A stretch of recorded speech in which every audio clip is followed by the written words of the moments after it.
C'est vrai. D'une manière ou d'une autre, en tout cas, dans 19 jours, nous fêterons tous le passage à l'an 2000. Dans beaucoup de villages, il y aura des fêtes. À Ploërmel, en Bretagne, on a vu les choses en grand, en très grand. Et la plupart des 8000 habitants se sont mobilisés pour l'événement. Reportage à Ploërmel, Frédéric Martin et Bruno Grégoire. La scène sera à la tombée de la nuit, réunion technique sur la place de la mairie où auront lieu les festivités du passage à l'an 2000. Les Ploërmelais ont vu grand avec un immense spectacle son et lumière réalisé entièrement par les habitants.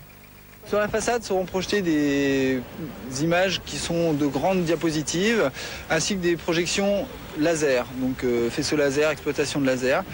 Et juste devant, là où nous sommes, en fait, sera construite la scène avec les danseuses, les échassiers, les rollers qui interviennent et qui évoluent dans cet espace scénique. On refait le futur, on repart.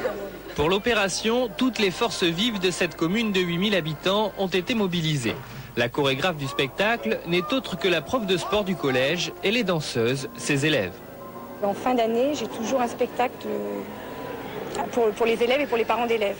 Et donc c'est vrai que je fais des petites chorégraphies pour une scène, la salle des fêtes de Ploërmel, et c'est vrai que c'est complètement différent, c'est grand.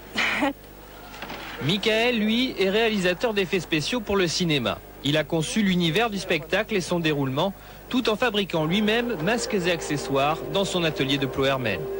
Nul n'est prophète en son pays, donc c'était un petit clin d'œil pour montrer. Moi je travaille beaucoup sur Paris et puis je travaille aussi sur des films étrangers. Et là ça me permettait à Tôme de faire mon travail. C'est l'heure de la répétition générale. Le spectacle retrace un siècle d'histoire de Ploërmel. Il prend ses racines dans la tradition bretonne et s'échappe vers un futur féerique. Musique, costumes, tout est fait maison. Depuis 6 mois, les 120 bénévoles ont sacrifié grand nombre de leur week-end pour en arriver là. C'est vrai qu'être dans un petit groupe, à faire un peu les fous, en fait, on va dire, c'est plutôt amusant. Et passer de la nuit du 31 au 1er de l'an, comme ça, je pense que oui, ça devrait être super.